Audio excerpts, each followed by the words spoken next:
Hi friends, विदिक शिक्षा channel में आप सभी का फिर से स्वागत है। तो आप सभी से मेरी यह विनती है कि वीडियो स्टार्ट करने से पहले कि चैनल को अधिक से अधिक लाइक एंड सब्सक्राइब करें। मेरा नाम रोहित सैनी। आज अपन जो स्टार्ट करेंगे वो चैप्टर सेकंड है। उस सेकंड का फर्स्ट भाग मैंने डाल दिया है यूट्यूब पर। तो आप सभी को जो सेकंड लेसन है उसको समझने के लिए पहले यूट्यूब पर इस सेकंड लेसन का फर्स्ट पार्ट देखना जरूरी है। तो फर्स्ट पार्ट जाके पहले उसको देखिए, फिर इस वीडियो को देखना है। तो अपन ने जो पिछले वीडियो है उसमें बात की थी, जो सेकंड लेसन है उसमें लास्ट टॉपिक था अपना मेट्रोपॉलिटन एरिया। तो पिछले वीडियो में लास्ट टॉपिक अपना था मेट्रोपॉलिटन एरिया और उससे पहले था कोर्ट्स यानी न्यायालयों का गठन। तो अपने को जो लास्ट वाला टॉपिक था उसको एक बार रिवाइज कर लेते हैं कि मेट्रोपॉलिटन सेक्शन 8 में दे रखा है मेट्रोपॉलिटन एरिया के बारे में। एग्जाम्स में क्वेश्चन आ जाए कि मेट्रोपॉलिटन एरिया को किसमें सीआरपीसी में किस में डिफाइन किया गया है या कौन से सेक्शन में डिफाइन किया गया है। तो अपने को लिखना है कि सेक्शन 8 में मेट्रोपॉलिटन एरिया को डिफाइन किया गया है। तो मेट्रोपॉलिटन एरिया क्या कहता है, मेट्रोपॉलिटन एरिया क्या है, इसको समझने के लिए सबसे पहले देखते हैं। द स्टेट गवर्नमेंट में बाय नोटिफिकेशन डिक्लेयर एनी, यानी स्टेट गवर्नमेंट नोटिफिकेशन जारी करके किन किन को मेट्रोपॉलिटन एरिया घोषित कर सकती है। एरिया, एरिया यानी क्षेत्र, टाउन यानी नगरी, और ये सिटी है, सिटी का मिस नगरी बोल सकते हैं। तो इन क्षेत्रों को बाय द नोटिफिकेशन जारी करके तो फिर वो क्या करेगी, इनको मेट्रोपॉलिटन एरिया घोषित करेगी। अब इनको स्टेट गवर्नमेंट मेट्रोपॉलिटन एरिया क्यों घोषित करेगी ये आप सभी को पता होना जरूरी है, क्योंकि इनकी जनसंख्या 10 लाख से ऊपर हो जाती है। इसीलिए इनको इन क्षेत्रों को जो वहाँ की स्टेट गवर्नमेंट है ना, वह नोटिफिकेशन जारी करके उस क्षेत्र को मेट्रोपॉलिटन एरिया घोषित कर देती है। अब मेट्रोपॉलिटन एरिया कोई बहुत बड़ा क्षेत्र नहीं होता है, ये एक लगभग ज्यादातर देखते तो 30-40 किलोमीटर के क्षेत्र में ही फैला हुआ होता है, वरना लगभग बहुत कम इंडिया के अंदर मेट्रोपॉलिटन एरियाज, ज्यादातर जनरली एरियाज ही मिलेंगे या नगर ही मिलेंगे, महानगर तो बहुत ही कम मिलते हैं। तो मेट्रोपॉलिटन एरिया पता चल गया कि मेट्रोपॉलिटन एरिया स्टेट गवर्नमेंट कैसे करेगी, नोटिफिकेशन जारी करके मेट्रोपॉलिटन एरिया घोषित कर देगी। अब नीचे दे रखा है कि स्टेट गवर्नमेंट को क्या दे रखी है, 3 पावर दे रखी है मेट्रोपॉलिटन एरिया के अंदर। अब की ये क्या क्या कर सकती है स्टेट गवर्नमेंट मेट्रोपॉलिटन एरियाज के अंदर, तो देखते हैं। पहला है कि the state government by extend, यानी स्टेट गवर्नमेंट उस क्षेत्र या नगर या सिटी के को एक्सटेंड यानी विस्तार कर सकती है। द स्टेट गवर्नमेंट में एक्सटेंड यानी उस क्षेत्र को, मतलब कि उस क्षेत्र की सीमाओं में क्या कर सकती है, विस्तार कर सकती है। यह किसको पावर दे रखी है, स्टेट गवर्नमेंट को ये पावर है कि उस क्षेत्र की सीमाओं को वह क्या कर सकती है, एक्सटेंड यानी विस्तार कर सकती है। दूसरी पावर है स्टेट गवर्नमेंट की, द स्टेट गवर्नमेंट रेड्यूस, यानी उसकी एक तरीके से उसके पास यह भी शक्ति है कि उसको कम कर सकती है, उनकी सीमाओं में क्या कर सकती है, कमी ला सकती है। मान लो राजस्थान की सीमाएं हैं, राजस्थान के अंदर जयपुर जिले की सीमा है, तो जयपुर जिले की सीमा को कौन कम कर सकती है, केंद्र सरकार को है या राज्य सरकार को, इसमें फैसला लेने का अधिकार। तो इसमें फैसला लेने का अधिकार है राज्य यानी स्टेट गवर्नमेंट को, यह फैसला लेने का अधिकार है कि उसकी सीमाओं में कमी कर सकती है या एक्सटेंड यानी विस्तार कर सकती है। तो 2 टॉपिक समझ में आ गया कि स्टेट गवर्नमेंट को मेट्रोपॉलिटन एरियाज या फिर पूरे राज्य के अंदर क्या क्या शक्तियां प्राप्त है। तो तीसरी शक्ति देखते हैं, the state government after the particular metropolitan area. अब यह भी है कि स्टेट गवर्नमेंट उनमें क्या कर सकती है, एक तरीके से उनकी सीमाओं में परिवर्तन भी ला सकती है, उनकी सीमाओं में परिवर्तन भी कर सकती है। तो अपन ने ये कल का लास्ट टॉपिक देखा था सेक्शन 8 है, और आज देखेंगे सेक्शन 9। तो अपन सेक्शन 8 देख लिए, अब सेक्शन 9 देखते हैं। सेकंड पार्ट के अंदर सेक्शन 9 है सेशन कोर्ट। सेशन कोर्ट के बारे में बताता है, यानी सेशन न्यायालय के बारे में यह डिफाइन करता है। सेक्शन एग्जाम्स में क्वेश्चन आ जाए कि सेक्शन 9 किसको डिफाइन करता है। सेक्शन 9 करता है सेशन कोर्ट्स को क्या करता है, डिफाइन करता है। अब सेशन कोर्ट्स के अंदर कितने सब सेक्शन दे रखे हैं। सेशन कोर्ट्स के अंदर 5 सब सेक्शन दे रखे हैं, 5 सब सेक्शन दे रखे हैं। इसमें सबसे पहला सब सेक्शन है, या सब सेक्शन का अर्थ होता है भाग। यह आपको कंफ्यूज नहीं होना है यहाँ पर कि सेक्शन 9 के अंदर 5 सब सेक्शन दे रखे हैं, और 5 सब सेक्शन का अर्थ होता है 5 भाग दे रखे हैं। तो 5 भाग में पहला भाग देखते हैं establishment session court. Establishment session court, तो अपने का इसको सबसे पहले ये देखना है कि एस्टेब्लिशमेंट का अर्थ क्या होता है। एस्टेब्लिशमेंट का अर्थ होता है स्थापना, यानी कि सेशन कोर्ट्स की स्थापना कौन करेगा। पहले एक बार इनको मोटे मोटे रूप से इनको टॉपिक्स देख लेते हैं, फिर एक एक के बारे में डीपली चर्चा करेंगे। तो पहला है एस्टेब्लिशमेंट सेशन कोर्ट्स, दूसरा है अपॉइंटमेंट। अपॉइंटमेंट यानी इसका अर्थ होता है नियुक्ति। अपॉइंटमेंट का क्या होता है, नियुक्ति। तीसरा क्या है, ज्यूरिडिक्शन यानी अधिकारिता। एक तरीके से सेशन कोर्ट की शक्तियां, यानी सेशन कोर्ट को शक्तियां कौन देता है। ज्यूरिडिक्शन यानी न्यायालय को, इनको सेशन कोर्ट के अंदर शक्तियां कौन प्रदान करता है। अब 3 हो गए ना। अब चौथा आता है सिटिंग, यानी बैठक। न्यायाधीश कहाँ पे बैठेंगे या सिटिंग कहाँ पे करेंगे। तो चौथे टॉपिक में देखेंगे कि न्यायाधीश सिटिंग कहाँ पे करते हैं। अब 5वां टॉपिक आता है डिस्पोजल। डिस्पोजल यानी डिस्पोजल का अर्थ क्या होता है, निस्तारण। निस्तारण का अर्थ भी अपन बहुत ही डीपली देखेंगे। तो सबसे पहले अपना फर्स्ट टॉपिक आता है एस्टेब्लिशमेंट सेशन कोर्ट। एस्टेब्लिशमेंट यानी एस्टेब्लिशमेंट सेशन कोर्ट्स का अर्थ क्या होता है कि एस्टेब्लिशमेंट यानी इनकी स्थापना कौन करता है। जो सेशन न्यायालय होते हैं उनकी स्थापना कौन करता है। एस्टेब्लिशमेंट सेशन कोर्ट का अर्थ होता है कि सेशन न्यायालयों की स्थापना कौन करेगा। तो अपन को यह पता होना चाहिए कि सेशन न्यायालयों की स्थापना कौन करता है, इस बाय द स्टेट गवर्नमेंट, यानी स्टेट गवर्नमेंट ही सेशन कोर्ट्स की स्थापना करती है। अब स्टेट गवर्नमेंट डायरेक्ट ही सेशन कोर्ट्स की स्थापना नहीं कर सकती, क्योंकि उसके पास ये पावर नहीं है कि वह अकेले ये डिसीजन ले ले कि इस क्षेत्र में नए सेशन कोर्ट्स की स्थापना करनी है। उसके लिए उसे बाय द कंसल्ट उच्च न्यायालय, यानी उसको कंसल्ट करना, उससे कंसल्ट करने पड़ेगा किससे, उच्च न्यायालय। क्योंकि राज्य के अंदर उच्च न्यायालय अपनी सबसे उच्च भूमिका निभाता है। उच्च न्यायालय होता है राज्य का सबसे बड़ा न्यायालय होता है उच्च न्यायालय। उच्चतम न्यायालय नहीं बोल सकते, वो क्या है कि पूरा इंडिया का सबसे बड़ा न्यायालय होता है। राज्य का तो ओनली एक उच्च न्यायालय ही सबसे बड़ा स्थान रखता है। तो कंसल्ट किससे करना पड़ेगा, स्टेट गवर्नमेंट को सबसे पहले उसे उच्च न्यायालय से कंसल्ट करना पड़ेगा।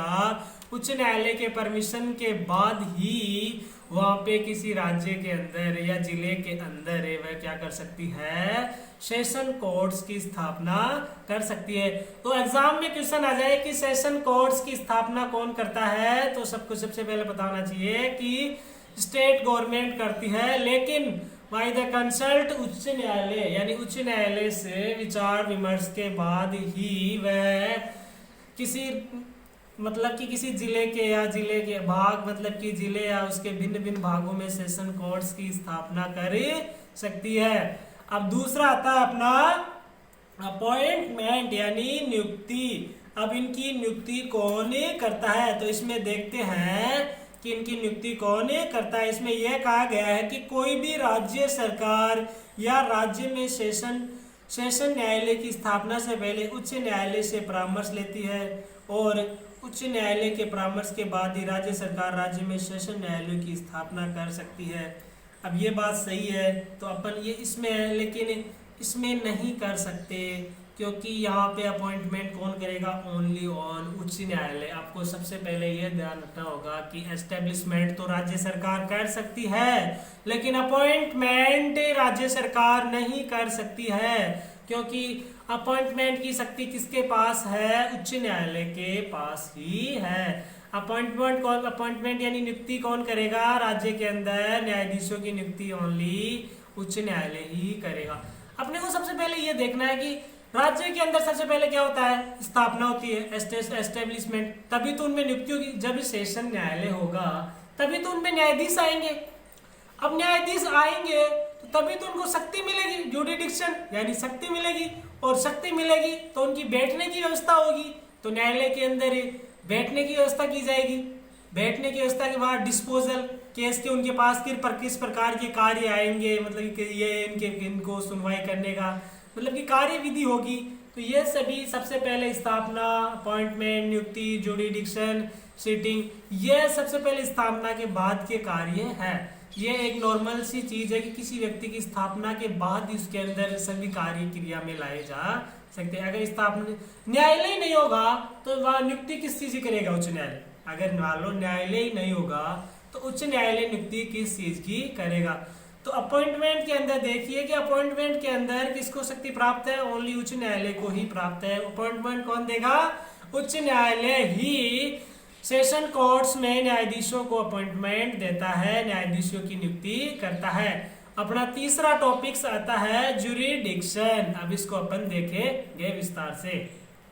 तो जुरिडिक्शन के अंदर यह बताया गया है कि अधिकारिता यानी शक्ति, न्यायालयों की शक्ति किस प्रकार विभाजित होती है।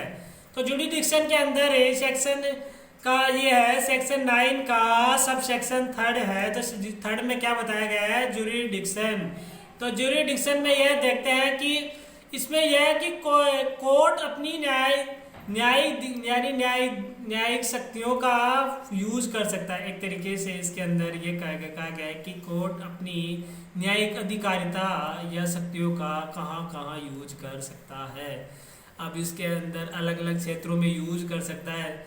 अब क्योंकि प्रत्येक न्यायालय की शक्ति विभाजित की हुई होती है। अब ये बात भी सही है कि प्रत्येक न्यायालय की शक्ति विभाजित की हुई होती है, क्योंकि कोई भी न्यायालय होता है बहुत बड़े क्षेत्र में तो अपनी शक्तियों का प्रयोग नहीं कर सकता। ये सामान्य सी बात है। कोई न्यायालय है तो क्या वो पूरे एक ही न्यायालय के पूरे राज्य को कवर कर सकता है? जैसे मान लो राजस्थान के अंदर एक ही न्यायालय की स्थापना कर दे और उसे शक्तियां दे दी जाए जुरिडिक्शन के अंदर, तो वो क्या वह न्यायालय पूरे राज्य को एक साथ, पूरे राज्य की क्रिमिनल अपील्स या सिविल कोई भी अपील्स हो, क्या वह सुन सकता है? नहीं।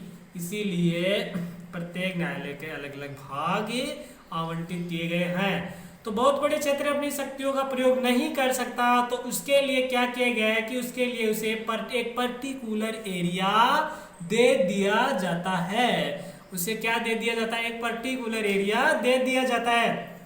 और अपनी जो किसी भी विधि द्वारा प्रदत्त उसको जो शक्तियां हैं उसको वह यूज कर सकता है। वह जो पर्टिकुलर एरिया दिया जाता है, जैसे मान लो वो पर्टिकुलर एरिया है, तो वह अपनी विधि द्वारा जो शक्ति प्राप्त है उसको यूज कर सकता है। और इसे ही क्या कहते हैं? जुरिडिक्शन। अब एग्जाम्स में क्वेश्चन आ जाए कि जुरिडिक्शन किसे कहते हैं, कि इसके अंदर यही है कि किसी भी न्यायाधीश को जो पर्टिकुलर एरिया दिया जाता है और उस पर्टिकुलर एरिया के अंदर वह न्यायाधीश अपनी शक्तियों का प्रयोग यानी विधि द्वारा प्रदत्त शक्तियों का प्रयोग कर सकता है, उसे ही क्या कहते हैं? जुरिडिक्शन। जुरिडिक्शन कहते हैं कि विधि द्वारा प्रदत्त जो भी शक्तियां हैं उनका प्रयोग, उन्हीं के प्रयोग को क्या कहते हैं?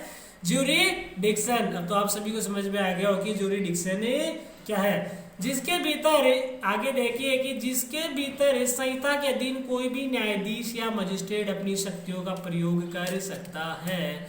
अब जुरिडिक्शन के अंदर कोई भी न्यायाधीश अपनी शक्तियों का प्रयोग कर सकता है। अगर जुरिडिक्शन ही नहीं बनाया गया होता तो क्या न्यायाधीश अपनी शक्तियों का प्रयोग कर सकता? नहीं, क्योंकि असंभव है पूरे राज्य के अंदर एक साथ एक ही न्यायालय अपील सुनेगा। तो किसी भी अपील का नंबर मतलब कि 100 में से 90% अपील का नंबर आना संभव ही नहीं है, क्योंकि बहुत ही क्राइम बढ़ गया है इंडिया के अंदर है।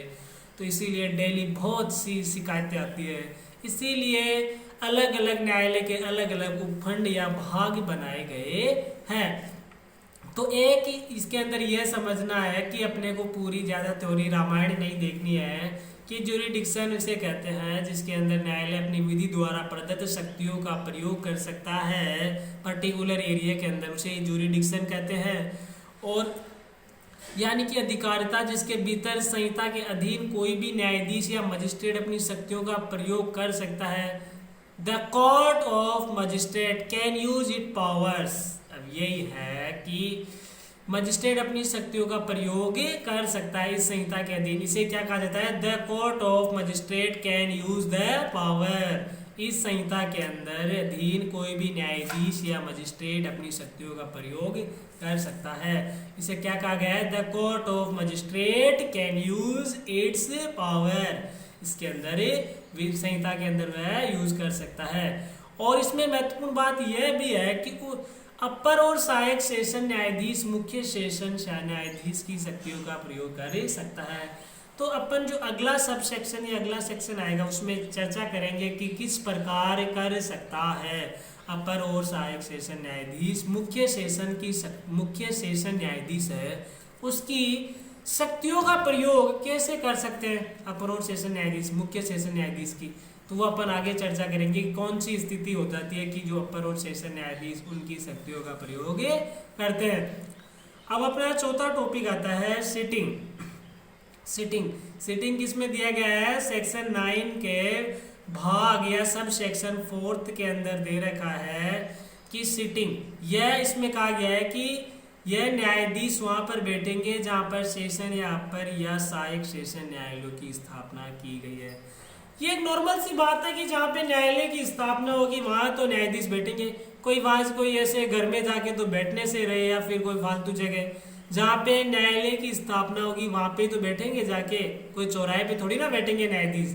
जहाँ पे जो सेशन न्यायालय है या अपर सेशन न्यायालय या मुख्य सेशन न्यायालय है जहाँ पे बनाए गए हैं वहाँ पे ही न्यायाधीश अपनी सिटिंग करेंगे या बैठकें करेंगे और वहाँ पे क्रिमिनल्स अपील्स सभी तरह की अपील्स सुनते हैं, सिटिंग करते हैं। वहाँ पर ही न्यायाधीश अपनी अपील्स जो अपील्स आती है वही सुनते हैं। अब लास्ट आता है 5th नंबर का टॉपिक है डिस्पोजल यानी निस्तारण। इसमें यह कहा गया है कि किसी भी कोर्ट के समक्ष या सेशन न्यायाधीश के समक्ष कोई भी अर्जेंट मामला आ जाता है जिसको त्वरित बहुत ही जल्दी यानी डिस्पोजल यानी बहुत ही जल्दी निस्तारण करना होता है। तो निस्तारण यानी बहुत ही जल्दी निस्तारण करना होता है, उसका फैसला देना होता है। तो मान लीजिए जो सेशन न्यायाधीश महोदय हैं वो क्या है, वह उस दिन क्या है, छुट्टी पर है यानी लीव पर है। अब सेशन न्यायाधीश केस पर है डिस्पोजल के अंदर यानी अर्जेंट डिस्पोजल मामला आ गया, उसका त्वरित निस्तारण करना है। और उस समय जो सेशन जज है CJM चीफ जुडिशियल मजिस्ट्रेट मुख्य न्याय मतलब कि जो मुख्य मजिस्ट्रेट होता है सेशन न्यायाधीश का जो सेशन न्यायालय उसका मेन मजिस्ट्रेट होता है CJM चीफ जुडिशियल मजिस्ट्रेट। तो ये क्या है, छुट्टी पर है। अब ऐसे मान लो ये छुट्टी पर है तो इनका जो त्वरित मामला हो गया उसकी सुनवाई होना भी जरूरी है। तो अब इसकी जगह कौन लेगा इसकी शक्तियों यानी पावर्स को कौन यूज लेगा? कैन यूज एडिशनल सेशन जज। जो एडिशनल सेशन जज होता है यानी जो एडिशनल सेशन जज होता है वही इसकी शक्तियों का यूज लेगा। एडिशनल सेशन जज भी मान लो एक तरीके से छुट्टी पर है या लीव पर है तो अब इनकी शक्तियों का प्रयोग कौन करेगा? सेशन जज छुट्टी पे है तो एडिशनल सेशन जज। अब यह भी छुट्टी पे है एडिशनल सेशन जज तो फिर इनकी शक्तियों का मतलब कि निस्तारण कौन मतलब कि जो अर्जेंट मामला आया है वो कौन डिस्पोजल करेगा? वो करेगा असिस्टेंट सेशन जज यानी सहायक सेशन न्यायाधीश। अब सहायक सेशन न्यायाधीश ही इसकी शक्तियों का मतलब कि एक तरीके से निस्तारण करेगा उन जो भी कोई मामला आया है अर्जेंट मामला आया है उसकी। अगर असिस्टेंट सेशन न्यायाधीश भी छुट्टी पर है तो फिर आता है CJM मतलब कि CJM नहीं CJM बोल सकते हैं। CJM का अर्थ होता है चीफ जुडिशियल मजिस्ट्रेट। मान लीजिए यह भी क्या है, मतलब कि यह भी छुट्टी पर है। अब असिस्टेंट सहायक सेशन न्यायाधीश है, उनके पास शक्तियाँ चली गई। अब उनके पास शक्तियाँ जाने के बाद, अब शक्तियाँ चली गई, अब इनके पास भी क्या है कि डिस्पोजल नहीं हुआ, ये भी छुट्टी पर है, तो सीजीएम के पास जाएगा, चीफ जुडिशियल मजिस्ट्रेट के पास जाएगा। अब यह भी क्या है, लीव पर है, तो उस स्थिति में यह होगा कि जो सेशन जज है उसकी शक्तियाँ ओनली सीजीएम तक ही सीमित होती है, इसके अलावा इनकी शक्तियाँ कोई और यूज नहीं कर सकता। सेशन जज है, मुख्य सेशन न्यायाधीश, उनकी शक्तियों का मतलब कि विस्तार ओनली सीजेएम तक ही किया गया है, चीफ जुडिशियल मजिस्ट्रेट तक ही इनका विस्तारण किया गया है, यहाँ तक इनकी शक्तियों का विस्तारण है, और कोई न्यायाधीश इनकी शक्तियों का प्रयोग नहीं कर सकता, चाहे कितना ही अर्जेंट डिस्पोजल केस हो, इसके अलावा कोई न्यायाधीश इनकी शक्तियों का प्रयोग नहीं करता। तो सेक्शन 9 कंप्लीट हो गया है, सेक्शन 9 कंप्लीट हो गया है, और अपन जो अब नेक्स्ट सेक्शन आएगा वो आएगा सबऑर्डिनेशन असिस्टेंट सेशन जज, तो उसकी अपन चर्चा अभी करेंगे। तो सेक्शन 10 के अंदर देखेंगे अपन सहायक सेशन न्यायाधीशों का अधीनस्थ होना। तो सबऑर्डिनेशन ऑफ असिस्टेंट सेशन जज, इसका अर्थ होता है कि सहायक सेशन न्यायाधीश किसके अधीनस्थ कार्य करते हैं, यानी न्यायाधीश जो होते हैं वो अधीनस्थ किन किन के कार्य करते हैं, इसके अंदर अपन देखेंगे। तो इसके अंदर कितने सब सेक्शन दे रखे हैं, सब सेक्शन इसके अंदर 3 सब सेक्शन दे रखे हैं। सब सेक्शन यानी होता है 3 भाग दे रखे हैं। तो इसको समझने के लिए एक फॉर्मूला दे रखा है अपना, SWN के तहत समझने की कोशिश करेंगे। SWN एक फॉर्मूला है, सबसे बढ़िया याद करने का इसका। तो जो फर्स्ट आता है 10(1) में एस का अर्थ होता है सबऑर्डिनेशन, सबऑर्डिनेशन यानी अधीनस्थता। दूसरे W में दे रखा है, W का अर्थ है वर्क यानी कार्य, और जो प्रेजेंस यानी अनुपस्थिति। अब इन हर एक टॉपिक को अपन देखते हैं। एस यानी असिस्टेंट सेशन जज सबऑर्डिनेशन टू जज, एस यानी असिस्टेंट सेशन जज सबऑर्डिनेशन टू सेशन जज। अब इसका अर्थ क्या होता है कि सेशन जो जज है वो किसके अधीन, किसके अंदर काम करेगा, सहायक सेशन जज का काम, जो सेशन जज के अधीनता के अंदर उसका सहायक, ये कहना चाह रहा है जो सेशन जज है उसके अधीन कौन सा सेशन जज अधीन काम करेगा, जो है असिस्टेंट सेशन यानी सहायक सेशन जज, मतलब कि सेशन जज के अधीन कौन सा सेशन काम करेगा, असिस्टेंट सेशन जज कार्य करेगा। जो मुख्य सेशन जज है उसके एक तरीके से बोल सकते हैं उसके सहायता के लिए कौन सा जज होगा, उसका असिस्टेंट सेशन जज होगा। जैसे नॉर्मली बोलते हैं ना अपन किसी व्यक्ति को, तेरा ये व्यक्ति असिस्टेंट है क्या, जो तेरे साथ मतलब कि हर व्यक्ति तेरे साथ रहता है, उसी तरह जो सेशन जज होता है उसके कार्य यानी उसकी एक तरीके से सहायक यानी सहायकता, जो सहायक या सहायता के लिए बोल सकते हैं वो होता है असिस्टेंट, यानी असिस्टेंट सेशन जज कार्य करेगा मुख्य सेशन जज के अंडर में। तो आप सभी को पता चल गया होगा कि मुख्य सेशन जज के अधीनता के अंदर कौन सा सेशन जज रहता है, सहायक सेशन जज। दूसरा आता है W वर्क।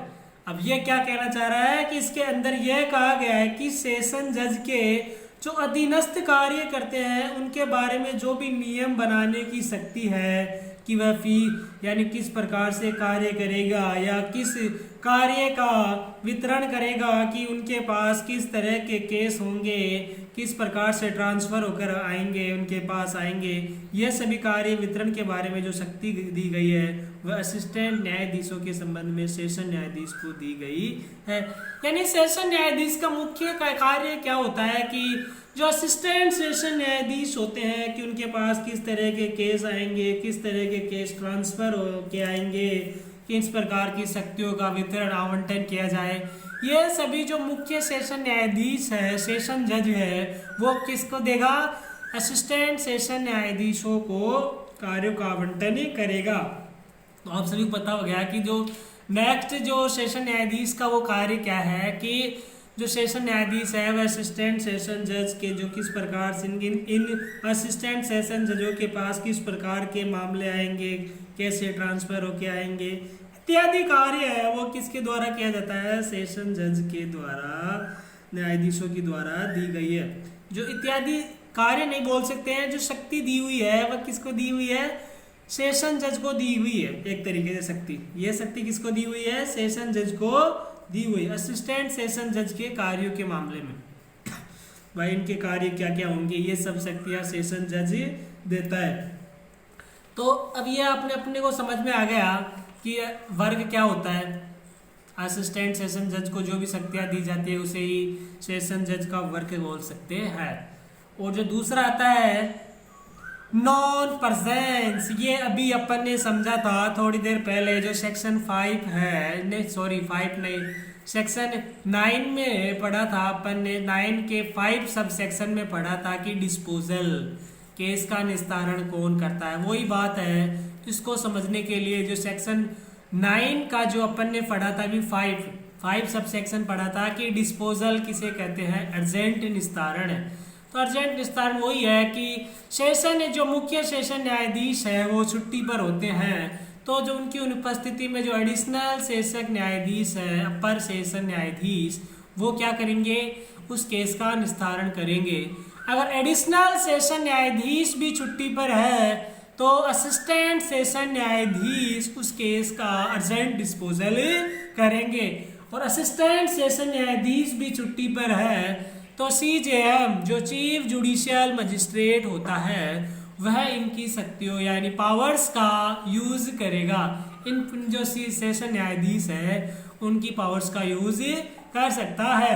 लेकिन इसमें यह बात ध्यान रखने की बात है कि जो सीजेएम होता है, सीजेएम के अलावा अदर कोई व्यक्ति या अदर कोई न्यायाधीश उनकी शक्तियों का प्रयोग नहीं कर सकता, चाहे वो कितना ही अर्जेंट डिस्पोजल कार्य ना हो। इसी के लिए अब जो अपन ये सेक्शन है यहाँ पे समाप्त होता है सेक्शन 10। तो अपन अब बात करेंगे, अब मेरे को लगता है इससे बात करने से पहले ये बता दूं कि आपको मतलब कि SWN अच्छी तरीके से समझ में आ गया होगा कि सबऑर्डिनेशन, वर्क, प्रेजेंस, तो ये आप सभी को अच्छे से समझ में आ गया होगा कि सबऑर्डिनेशन किसे कहते हैं, असिस्टेंट किसे कहते हैं, सेशन जज किसे कहते हैं, इनके वर्ग क्या है। जब सेशन जज अनुपस्थित होगा तो उनके मामले में उन जो अर्जेंट डिस्पोजल है वह उनकी शक्तियों का अर्जेंट डिस्पोजल में कौन यूज लेगा, यह सभी अपन ने चर्चा कर ली। अपन आप बात करेंगे सेक्शन 11 के बारे में। तो 11 के अंदर देखेंगे कोर्ट ऑफ जुडिशियल मजिस्ट्रेट, यानी कि न्यायिक मजिस्ट्रेटों के न्यायालय, कोर्ट ऑफ जुडिशियल मजिस्ट्रेट। इसका अर्थ होता है कि न्यायिक मजिस्ट्रेटों के न्यायालय। तो न्यायिक मजिस्ट्रेट यानी सेक्शन 11 में किसको डिफाइन किया गया है? जो न्यायिक मजिस्ट्रेट है उनके न्यायालयों को डिफाइन किया गया। एग्जाम्स में क्वेश्चन आ जाए कि कोर्ट ऑफ जुडिशियल मजिस्ट्रेटों को किसमें डिफाइन किया गया है, तो सेक्शन जो CRPC का सेक्शन 11 है उसमें डिफाइन किया गया है। तो सेक्शन 11 को एक तरीके से इसमें थोड़ा सा देख लेते हैं कि इसमें 3 सबसेक्शन दिए गए। तो इसमें क्या है कि 3 सबसेक्शन दिए गए हैं। इसमें क्या है कि 3 सबसेक्शन यानी 3 भाग दिए गए हैं। और जो अपन जुडिशियल न्यायालय की बात करें, एक तरीके से सामान्य तौर पे देख लेते हैं पहले कि अपन जो जुडिशियल न्यायालय की बात करें तो सबसे पहले न्यायालय की स्थापना की जाती है, जुडिशियल न्यायालय की स्थापना की जाती है, फिर उसमें न्यायाधीशों की नियुक्ति की जाती है, और फिर उसमें सामान्य तौर पे उसमें क्या होगा, नियुक्ति के बाद फिर उसमें शक्तियां प्रदान की जाएगी न्यायाधीशों को। फिर नीचे देखें तो एक तरीके से यही है कि जो सबसे पहले न्यायाधीशों की स्थापना मतलब कि जो न्यायालय होते हैं उनकी स्थापना की जाती है। तो अपन ने इसके अंदर सबसे पहले सबसेक्शन है, पहला आता है एस्टेब्लिशमेंट यानी स्थापना। दूसरा है सेक्शन जो 11 है, 11 नहीं है, कौन सा सेक्शन है? 11 है। 11 सेकंड के अंदर दे रखा है अपॉइंटमेंट। सेक्शन 11 सेकंड के अंदर दे रखा है अपॉइंटमेंट यानी नियुक्ति कौन करेगा। और जो सेक्शन 3 है पावर्स, इनकी शक्तियां कौन देगा। तो अपन एक एक के बारे में डीपली चर्चा करते हैं। जो एस्टेब्लिशमेंट है इसका अर्थ होता है कि स्थापना। तो न्यायालयों की जो सेशन न्यायालय है या जुडिशियल न्यायालय है उनकी स्थापना कौन करता है? राज्य सरकार द्वारा जुडिशियल न्यायालयों की स्थापना की जाती है। जो जुडिशियल न्यायालय होते हैं उनके द्वारा ही राज्य सरकार द्वारा स्थापना की जाती है। तो और जो नेक्स्ट आता है अपना जो अपॉइंटमेंट, हमने उससे पहले देखिए जो एस्टेब्लिशमेंट है, जो जुडिशियल न्यायालय है उनके द्वारा जो राज्य सरकार होती है जो क्या करती है, न्यायालय की स्थापना करती है। लेकिन इसमें एक बात ध्यान रखने की बात यह है कि जो न्यायालय जो राज्य मतलब कि जो जिनकी स्थापना करेगी कोर्ट्स की, लेकिन सबसे पहले क्या करेगी, जो राज्य के अंदर जो सर्वोच्च स्थिति रखती है, मतलब कि एक राज्य यानी राजस्थान के अंदर सर्वोच्च स्थिति कौन सा न्यायालय रखता है? उच्च न्यायालय। तो उच्च न्यायालय से बाय द कंसल्ट उच्च न्यायालय, state government by the consult उच्च न्यायालय। तो स्टेट गवर्नमेंट किससे कंसल्ट करेगी? पहले उच्च न्यायालय से कंसल्ट करने के बाद ही क्या करेगी? एस्टेब्लिशमेंट यानी न्यायालय की स्थापना करेगी। तो अपन ने एस्टेब्लिशमेंट समझ लिया। अब जो अपना नेक्स्ट टॉपिक आता है जो सेक्शन 11 है वो है 11 सेकंड के अंदर दे रखा है अपॉइंटमेंट। अपॉइंटमेंट का अर्थ होता है नियुक्ति। तो जो सेक्शन 11 में है जो जुडिशियल मजिस्ट्रेट है उनकी नियुक्ति कौन करेगा? तो ये भी अपने को ध्यान होना जरूरी है। लॉ के स्टूडेंट्स को ये नॉर्मली ज्ञान होना जरूरी है, क्योंकि कई बार एग्जाम्स में जो ऑप्शनल एग्जाम होती हैं या फिर एक तरीके से बोल ले मतलब कि एक तरीके से बोल सकते हैं कि जो क्लेट्स की मतलब कि जो क्लेट की एग्जाम करवाती है यूनिवर्सिटीज, तो बीच बीच में से क्वेश्चन उठा लेती है, पूछ लेती है कि सेक्शन 11 के 3 मतलब कि भाग 3 में या फिर सब सेक्शन 3 में क्या डिफाइन किया गया है। तो सेक्शन 11 के 3 सब सेक्शन में क्या डिफाइन किया गया है? अब मतलब कि 3 नहीं सेकंड की में क्या डिफाइन किया गया है? अपॉइंटमेंट। अपॉइंटमेंट यानी क्या होता है? नियुक्ति। तो अब जो सेक्शन 3 यानी जो सेक्शन 11 का जो सब सेक्शन सेकंड है उसमें क्या डिफाइन किया गया है? अपॉइंटमेंट। अपॉइंटमेंट कौन करता है? अब ये देखिए, तो अपॉइंटमेंट यानी न्यायाधीशों की नियुक्ति उच्च न्यायालय द्वारा की जाती है। अपॉइंटमेंट कौन देगा? जुडिशियल न्यायाधीशों को या फिर सेशन न्यायाधीशों को अपॉइंटमेंट न्यायालय द्वारा ही दी जाती है। यह शक्ति स्टेट गवर्नमेंट के पास से नहीं है। स्टेट गवर्नमेंट के पास ये पावर नहीं है कि वह न्यायाधीशों की नियुक्ति करे दे। न्यायाधीशों की नियुक्ति तो ओनली ऑन उच्च न्यायालय ही कर सकता है। अपॉइंटमेंट ओनली उच्च न्यायालय ही दे सकता है। अब नेक्स्ट आता है अपना सेक्शन 11 का थर्ड भाग। उसमें क्या दे रखा है? पावर्स। पावर्स के बारे में चर्चा करेंगे। तो अपन देखेंगे पावर्स कौन कौन सी है। पावर्स के बारे में देखेंगे तो पावर्स से एक तरीके से बोल सकते हैं कि इनको शक्तियां कौन प्रदान करता है। शक्तियों के बारे में देखेंगे कि शक्तियों का आवंटन भी उच्च न्यायालय द्वारा किया जाता है।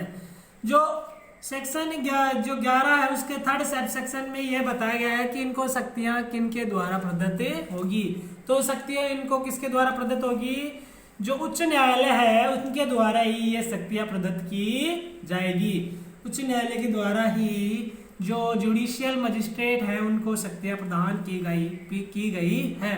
तो मेरे को लगता है कि आप सभी को समझ में आ गया होगा कि अभी अपन वीडियो को यहीं पे रखेंगे।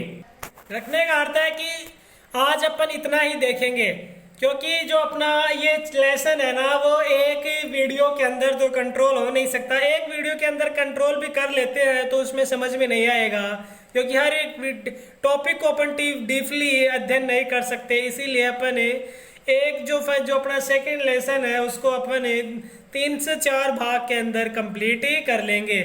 तो अपन आज ने बात कर ली सेक्शन 10 तक बात कर ली, 10 नहीं 11 तक बात कर ली। 11 में क्या देगा है? Court of judicial magistrate. उससे पहले दे रखा था सबऑर्डिनेशन ऑफ असिस्टेंट सेशन जज, और उससे पहले दे रखा था सेशन कोर्ट, और उससे जो पहले है मेट्रोपॉलिटन एरिया महानगरीय क्षेत्र। तो इन सब के बारे में अपन ने चर्चा कर ली। तो अब जो अपन नेक्स्ट पार्ट लाएंगे या नेक्स्ट जो इसके जो फर्स्ट जो सेकंड लेसन है जो उसका नेक्स्ट पार्ट आएगा उसमें अपन चर्चा करेंगे सेक्शन 12 की। सेक्शन 12 में क्या डिफाइन किया गया है कि chief judicial magistrate and additional chief judicial magistrate, यानी कि इसका अर्थ होता है कि मुख्य न्यायिक मजिस्ट्रेट और अपर मुख्य न्यायिक मजिस्ट्रेट, जिसके बारे में यह बात करता है कि उनकी नियुक्ति कैसे होती है, इनकी शक्तियां कैसे दी जाती है और नियुक्ति कौन करेगा इत्यादि। इसमें 12 एक तरीके से कितने सेक्शन दे रखे हैं, एक तरीके से 12 सब सेक्शन, 12 या 12 सब सेक्शन दे रखे हैं इसके अंदर। सॉरी, 12 सब सेक्शन नहीं दे रखे, इसके अंदर 3 सब सेक्शन दे रखे हैं।